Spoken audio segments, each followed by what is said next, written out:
அரசியலமைப்பு வளர்ச்சியில் அடுத்ததாக பார்க்க போகிறது இந்திய அரசு சட்டம். இது எப்போ இயற்றினாங்க அப்படின்னா 1858ஆம் ஆண்டு இயற்றப்பட்டது. நம்ம இந்திய அரசியலமைப்பிலே பார்த்தீங்கன்னா இதை ஒரு முக்கியமான சட்டம் அப்படின்னு சொல்லலாம். ஏன்னா இது சிப்பாய் கழகம் முடிஞ்சு அதுக்கப்புறம் வந்த சட்டம். வரைக்கும் பார்த்தீங்கன்னா நம்ம இந்தியாவை பிரிட்டிஷ் கம்பெனி தான் ஆட்சி செஞ்சுட்டு இருந்தது. இந்த சட்டத்தின் மூலமாக தான் நம்ம இந்தியா இங்கிலாந்தோட நேரடி கட்டுப்பாட்டு கீழே வந்தது. இந்த சட்டத்தின் மூலம் பார்த்தீங்கன்னா இந்தியாவோட தலைமை ஆளுநருக்கு நம்ம இந்தியாவோட வைஸ்ராய் அப்படின்ற பொறுப்பையும் அடிஷ்னலாக கொடுத்தாங்க. வைஸ்ராய்னா வேற ஒன்றும் கிடையாது, அரசு பிரதிநிதி அப்படின்னு அர்த்தம். இப்போ நம்ம இந்தியாவோட ஃபர்ஸ்ட் வைஸ்ராய் யாருன்னு பார்த்தா கானிங் பிரபு. ஃபர்ஸ்ட் வைஸ்ராய் யாரு? கானிங் பிரபு. நம்ம இதுக்கு முன்னாடி பார்த்த சட்டத்திலலாம் இயக்குனர் குழுன்னு ஒன்று பார்த்தோம், கட்டுப்பாட்டு வாரியம்னு ஒன்று பார்த்தோம், இதெல்லாம் இங்கிலாந்தில் இருக்குன்னு பார்த்தோம்ல. அது எல்லாத்தையுமே இந்த 1858 சட்டத்து மூலமாக கலைச்சிட்டாங்க.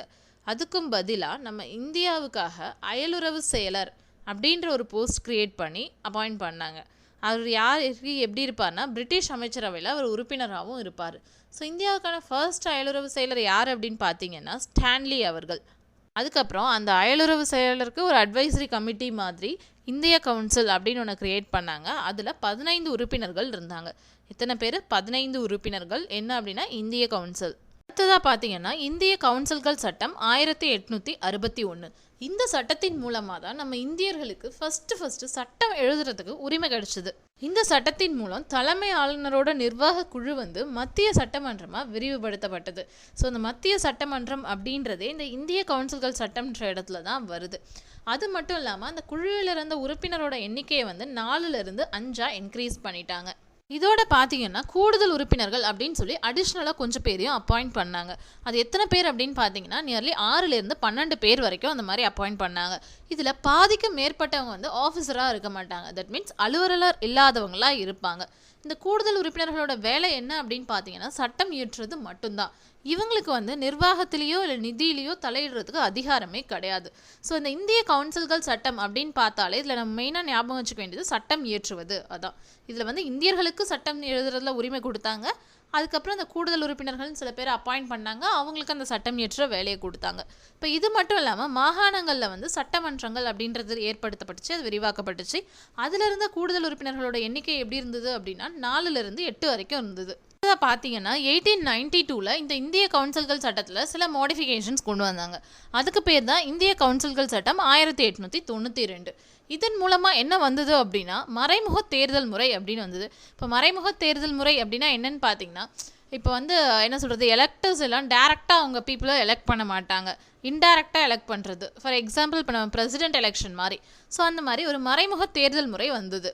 அதுக்கப்புறம் 1892 என்ன பண்ணாங்கன்னு பார்த்தீங்கன்னா அந்த கூடுதல் உறுப்பினர்களோட எண்ணிக்கையை இன்க்ரீஸ் பண்ணிட்டாங்க. நம்ம ஏற்கனவே பார்க்கும்போது எவ்வளோ இருந்தது, 6லிருந்து 12 பேர் வரைக்கும் இருப்பாங்கன்னு சொல்லியிருந்தோமா. இப்போ 1892 என்ன ஆகுது அப்படின்னா 10லிருந்து 16 பேர் வரைக்கும் இருப்பாங்க அப்படின்னு ஆயிடுது. அதான் மினிமம் 10 பேரும் மேக்ஸிமம் 16 பேரும் இருப்பாங்க அப்படின்னு ஆயிடுது. இதில் பார்த்தீங்கன்னா இந்த 16ல் 6 பேர் அலுவலராக இருப்பாங்க, அதே மிச்சம் 10 பேர் அலுவலர் இல்லாதோராக இருப்பாங்க. ஏற்கனவே இந்த அடிஷ்னல் மெம்பர்ஸ்க்கு நிதி நிர்வாகத்திலலாம் தலையிட உரிமை கொடுக்கல. ஆனால் இந்த 1892 வரவு செலவு அறிக்கைக்கும் நிதி கொள்கை பற்றி டிஸ்கஸ் பண்ண அவங்களுக்கு அனுமதி கொடுத்தாங்க. எப்படி மத்திய சட்டமன்றத்தில் கூடுதல் உறுப்பினர்களோட எண்ணிக்கையை இன்க்ரீஸ் பண்ணாங்களோ அதே மாதிரி மாகாண சட்டமன்றங்கள்லேயும் இன்க்ரீஸ் பண்ணாங்க. நெக்ஸ்ட் நம்ம பார்க்க போகிறது என்ன அப்படின்னு பார்த்தீங்கன்னா மின்டோ மார்லி சீர்திருத்தங்கள். இது எப்போ வந்துச்சு அப்படின்னா 1909ஆம் ஆண்டு வந்தது. ஆக்சுவலாக இதுவுமே இந்திய கவுன்சில்கள் சட்டத்தோட கண்டினியூவேஷன் தான். இதுக்கு இன்னொரு பேர் தான் மின்டோ மார்லி சீர்திருத்தம் அல்லது மின்டோ மார்லி சட்டம் அப்படின்றது. இதுக்கு ஏன் இந்த நேம் வந்தது அப்படின்னு பார்த்தீங்கன்னா இந்த 1909 அந்த பீரியட் அப்போ இந்தியாவுக்கான அயலுறவு செயலராக இருந்தவர் மார்லி பிரபு. அதே சமயத்தில் நம்ம இந்தியாவினுடைய தலைமை ஆளுநராக இருந்தது மின்டோ பிரபு. அதனால் அவங்க 2 பேர் நேமையும் சேர்த்து மின்டோ மார்லி சீர்திருத்தம் அப்படின்னு சொல்லி நேம் வந்தது. 1885 இந்தியன் நேஷனல் காங்கிரஸ் ஆரம்பிக்கப்பட்டதுன்றது உங்களுக்கே தெரியும். இந்த மின்டோ மார்லி சீர்திருத்தத்தோட முக்கிய நோக்கம் என்ன அப்படின்னு பார்த்தீங்கன்னா காங்கிரஸில் இருந்த மிதவாதிகளை திருப்திப்படுத்துறது தான். ஸோ அவங்கள திருப்திப்படுத்தும் விதமாக சட்டமன்றத்துக்கு தேர்தல் அப்படின்றத ஃபுல் அண்ட் ஃபுல் அக்செப்ட் பண்ணிக்கிட்டாங்க. அது மட்டும் இல்லாமல் ஃபார் த ஃபர்ஸ்ட் டைமாக முஸ்லீம்களுக்கு வகுப்பு வாரி பிரதிநிதித்துவம் கொடுத்தாங்க. அதாவது முஸ்லீம்களுக்குன்னு சொல்லி ஒரு கோட்டா கொடுத்தாங்க, அவங்களுக்குன்னு சொல்லி தனி தொகுதிகள் ஒதுக்குனாங்க. ஸோ அப்படி முஸ்லீம்களுக்கு தனி கோட்டாலாம் கொடுத்ததால இந்த வகுப்பு வாரி பிரதிநிதித்துவத்தின் தந்தைன்னு சொல்லிட்டு மின்டோ பிரபு அழைக்கப்படுறார். இதோட தந்தை வகுப்பு வாரி பிரதிநிதித்துவத்தின் தந்தை. யார் அப்படி சொல்கிறாங்க? மின்டோ பிரபுவை அப்படி சொல்கிறாங்க. அதுக்கப்புறம் பார்த்தீங்கன்னா இந்த சட்டத்தின் மூலமாக மத்திய சட்டசபையில் இருந்த இந்த அடிஷ்னல் மெம்பர்ஸை வந்து இன்னும் இன்க்ரீஸ் பண்ணிடுறாங்க. எவ்வளோ அப்படின்னு பார்த்தீங்கன்னா மேக்ஸிமம் 60 பேர் வரைக்கும் கூடுதல் உறுப்பினர்களாக இருப்பாங்க அப்படின்னு சொல்லிடுறாங்க. இதில் 28 பேர் தேர்ந்தெடுக்கப்படுறவங்களாகவும் 33 பேர் வந்து நியமிக்கப்படுறவங்களாகவும் இருப்பாங்க. அதாவது 27 மெம்பர்ஸை வந்து நம்ம எலெக்ட் பண்ணலாம், 33 மெம்பர்ஸ் வந்து அப்பாயிண்ட் பண்ணுவாங்க. அப்படி அப்பாயிண்ட் பண்ணுற 33 மெம்பர்ஸில் 28 பேருக்கு மேலே அதிகாரிகள் இருக்கக்கூடாது அப்படின்னு ஒரு சட்டம் வந்தது. எத்தனை பேருக்கு மேலே? 28 பேருக்கு மேலே அதிகாரிகளாக இருக்கக்கூடாது. ஸோ அந்த 60 பேருன்றது மத்திய சட்டசபையோட கூடுதல் உறுப்பினர்கள். இதே மாகாண சட்டசபையில் பார்த்தீங்க அப்படின்னா அதே பெரிய மாகாணமாக இருந்தால் கூடுதல் உறுப்பினர்கள் வந்து 50 பேர் வரைக்கும் இருந்தாங்க. அதுக்கப்புறம் பம்பாய் மற்றும் சென்னை மாகாணத்தில் பார்த்தீங்கன்னா நிர்வாக குழு உறுப்பினர்களோட எண்ணிக்கையை 2லிருந்து 4 இன்க்ரீஸ் பண்ணாங்க. அது மட்டும் இல்லாமல் இந்த நிர்வாக குழுவில் இந்தியர்களையும் இடம்பெற செய்தாங்க. இந்த மாகாண நிர்வாக குழுவில் மட்டும் இல்லாமல் தலைமை ஆளுநரோட நிர்வாக குழுவிலேயே இந்தியரை நியமித்தாங்க. அப்படி நியமிக்கப்பட்ட முதல் இந்தியர் யாருன்னு பார்த்தீங்கன்னா SP சின்ஹா அவர்கள். ஸோ இந்த கொஸ்டின் நல்லா பார்த்துக்கோங்க. தலைமை ஆளுநரோட நிர்வாக குழுவில் இடம்பெற்ற முதல் இந்தியர் யாருன்னு பார்த்தீங்கன்னா SP சின்ஹா. அதுக்கப்புறம் இந்தியாவில் இருந்த இந்திய கவுன்சில்லையும் ஒரு 2 இந்தியர்களுக்கு வாய்ப்பு கொடுத்தாங்க. ஸோ இதில் நம்ம அடுத்ததாக பார்க்க போகிறது என்னன்னு பார்த்தீங்கன்னா மாண்டேகு செம்ஸ்போர்ட் சீர்திருத்தங்கள். இது எப்போ வந்துச்சு அப்படின்னா 1919ஆம் ஆண்டு வந்துச்சு. முதல் உலகப் போர் வந்து 1914லிருந்து 18 வரைக்கும் நடந்தது. அந்த டைமில் என்னாச்சு அப்படின்னா இங்கே தன்னாட்சி இயக்கம் வேணும் அப்படின்னு சொல்லி அரசியல் நடவடிக்கைலாம் எடுக்க ஆரம்பித்தாங்க. இந்த மாதிரி சுச்சுவேஷனில் ஆகஸ்ட் அறிக்கை அப்படின்னு சொல்லிட்டு ஒரு அறிக்கை வெளியிட்டாங்க. அது எப்போ வெளியிட்டாங்க அப்படின்னா 1917ஆம் ஆண்டு ஆகஸ்ட் மாதம் 20ஆம் நாள். எப்போ? 1917 ஆகஸ்ட் 20 அன்னைக்கு வெளியிட்டாங்க.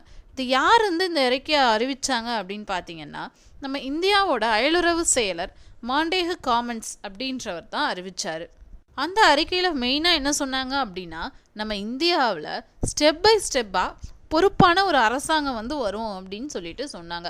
அதோட ஃபர்ஸ்ட் ஸ்டெப்பாக தான் இந்த மாண்டேகு செம்ஸ்போர்ட் சீர்திருத்தத்தை கொண்டு வந்தாங்க. அதே மாதிரி இந்த மாண்டேகு செம்ஸ்போர்ட்ன்ற நேமுமே நம்ம முன்னாடி சொன்ன அந்த மின்டோ மார்லி மாதிரி தான் வந்தது.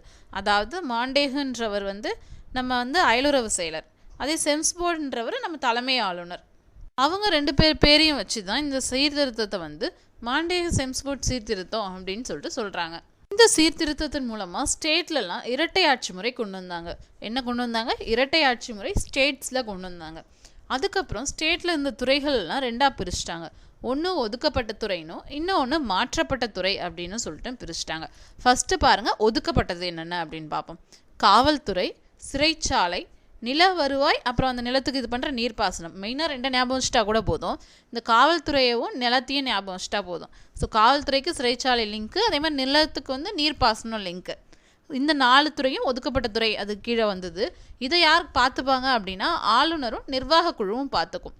ஏன்னா காவல்துறையெல்லாம் நல்ல நிர்வாகம் பண்ணணும் இல்லையா, அப்படி ஞாபகம் வச்சுக்கோங்க. ஆளுநரும் நிர்வாக குழுவும் இதை பார்த்துக்கும். அடுத்தது செகண்டாக பார்த்தீங்கன்னா மாற்றப்பட்ட துறை. ஃபஸ்ட்டில் சொன்னது போக மீதியெல்லாம் இது கீழே தான் இருக்குது. என்னென்னு பார்த்தீங்கன்னா கல்வி, உள்ளாட்சி அமைப்பு, பொது சுகாதாரம், துப்புரவு, வேளாண்மை, தொழில்கள், இது எல்லாமே மாற்றப்பட்ட துறை கீழே தான் இருக்குது. இதை யார் பார்த்துப்பாங்க அப்படின்னா அமைச்சர்கள் மெயினாக பார்த்துப்பாங்க. அதாவது ஆளுநரும் அமைச்சர்களும் இதை பார்த்துப்பாங்க. ஸோ இந்த சட்டத்தின் மூலமாக தான் ஃபஸ்ட்டு மத்தியில் 2 அவை வந்தது. மாநிலங்களவை, சட்டப்பேரவை அப்படின்னு சொல்லிட்டு 2 அவை இந்த மாண்டேகு செம்ஸ்போர்ட் சீர்திருத்தத்து மூலமாக தான் வந்துச்சு. அதுக்கப்புறம் லண்டனில் என்ன பண்ணாங்க அப்படின்னா இந்தியாவுக்கான உயர் ஆணையர் அப்படின்னு ஒருத்தரை நியமனம் பண்ணாங்க. அதாவது இப்போ வெளிநாட்டு தூதர் இருக்காங்கல்ல, அந்த மாதிரி தான், அந்த மாதிரி ஒருத்தரை நியமனம் பண்ணாங்க. அதுக்கப்புறம் இந்த லண்டனில் இருக்கிற அயலுறவு செயலருக்கும் அவரோட உதவியாளர்களுக்கும் சேலரி வந்து பிரிட்டிஷ் கவர்மெண்ட்லேருந்தே கொடுக்கறது அப்படின்றது இந்த சீர்திருத்தத்தின் மூலமாக கன்ஃபார்ம் ஆச்சு. இது வரைக்கும் நம்ம இந்தியர்களோட மணியிலேருந்து தான் அவங்களுக்குலாம் சேலரி கொடுத்துட்டு இருந்தாங்க. இந்த மாண்டேகு செம்ஸ்போர்ட் சீர்திருத்தத்தில் இவ்வளோ நல்ல நல்ல பாயிண்ட்ஸ் வந்தாலுமே இதில் ஒரு மெயின் ட்ராபேக் என்ன அப்படின்னு பார்த்தீங்கன்னா இரட்டை ஆட்சி முறை தான். இரட்டை ஆட்சி முறை கீழே இந்த அதிகாரத்தெல்லாம் பிரித்தது தான் பெரிய ட்ராபேக்காக போயிடுச்சு. அடுத்து ரொம்ப முக்கியமான சட்டம் என்ன அப்படின்னு பார்த்தீங்கன்னா இந்திய அரசு சட்டம் 1935. இந்த 1935ஆம் ஆண்டு எழுதப்பட்ட இந்த இந்திய அரசு சட்டம் தான் இன்னைக்கு நமக்கு இருக்கிற இந்த அரசியல் அமைப்பு சட்டத்தில் 3ல் 2 பங்கு இருக்குது. இந்த சட்டத்தோட அடிப்படை என்னென்ன அப்படின்னு பார்த்தோன்னா சைமன் குழு அறிக்கை, அதுக்கப்புறம் வட்டமேசை மாநாடு, அதுக்கப்புறம் வெள்ளை அறிக்கை, அதாவது 1933ஆம் ஆண்டு வெளியிடப்பட்ட வெள்ளை அறிக்கை. இது 3 பேஸாக வச்சு தான் இந்த இந்திய அரசு சட்டம் வந்தது. சட்டத்தின் மூலம் பார்த்தீங்கன்னா மத்தியில் வந்து கூட்டாட்சி அப்படின்ற ஒரு முறை வந்தது.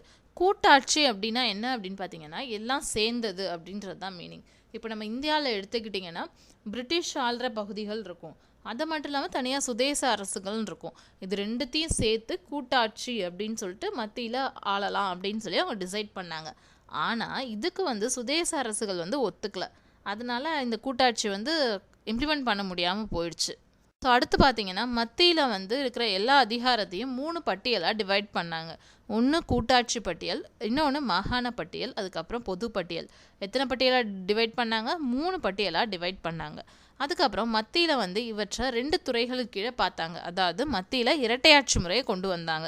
ஒதுக்கப்பட்ட துறை, மாற்றப்பட்ட துறைன்ற 2 துறைகளுக்கு கீழே ஆட்சி நடந்தது. அடுத்ததாக பார்த்தீங்கன்னா மத்தியில் இரட்டையாட்சி கொண்டு வந்தாங்களே தவிர மாகாணத்தில் இருந்த இரட்டையாட்சி முறையை ஒழிச்சிட்டாங்க. அதுக்கும் பதிலாக சுயாட்சி அப்படின்றத கொண்டு வந்தாங்க. சுயாட்சிங்கும் போது அங்கே ஒரு தலைவர் வேணுமா இல்லையா? ஸோ மாகாண நிர்வாக குழுக்கு ஆளுநர் அப்படின்ற தலைவராக தேர்ந்தெடுத்தாங்க. அது மட்டும் இல்லாமல் சில மாகாணங்களில் 2 அவைகள் கொண்ட சட்டமன்றம் கூட இருந்தது. எங்கெங்கன்னு பார்த்தீங்கன்னா வங்காளம், சென்னை, பம்பாய், ஐக்கிய மாகாணம், பீகார் அண்ட் அசாம். இந்த ஏரியாலெலாம் 2 அவைகள் கொண்ட சட்டமன்றம் இருந்தது. அப்புறம் இந்த இந்திய அரசு சட்டம் மூலமாக தனி தொகுதி முறையை விரிவாக்கம் பண்ணாங்க. அதாவது ஃபர்ஸ்ட் இந்த முஸ்லீம்ஸ் கோட்டா கொடுத்தாங்கல்ல, அதே மாதிரி சீக்கியர்கள், ஐரோப்பியர்கள், இந்திய கிறிஸ்தவர்கள், அதுக்கப்புறம் ஆங்கிலோ இண்டியன்ஸ் இவங்க எல்லாருக்குமே கோட்டா கொடுத்தாங்க. அதுக்கப்புறம் ஃபஸ்ட்டு டெல்லியில் வந்து ஒரு கோர்ட் வந்தது. அதாவது கூட்டாட்சி நீதிமன்றம் அப்படின்னு சொல்லிட்டு ஒரு நீதிமன்றத்தை அமைச்சாங்க. அதில் ஒரு தலைமை நீதிபதியும் 6 நீதிபதிகளும் இருந்தாங்க. எத்தனை பேர்? ஒரு தலைமை நீதிபதி, 6 நீதிபதிகள். இது எங்கே வந்தது? டெல்லியில் கோர்ட்டு. அதுக்கப்புறம் 1935லேயே என்ன டிசைட் பண்ணாங்க அப்படின்னா 1937 எலெக்ஷன் நடத்துறது. எதுக்கு? ஸ்டேட்க்கு, மாகாணத்துக்கான எலெக்ஷன் நடத்துறது அப்படின்னு டிசைட் பண்ணாங்க. அதே மாதிரி 1937 எலெக்ஷனும் நடந்துச்சு. 1937 ஜூலை 7 பார்த்தீங்கன்னா 7 மாகாணங்களில் காங்கிரஸ் வின் பண்ணிடுச்சு. தேங்க்யூ ஃபார் வாட்சிங் this video. To support us please subscribe our channel.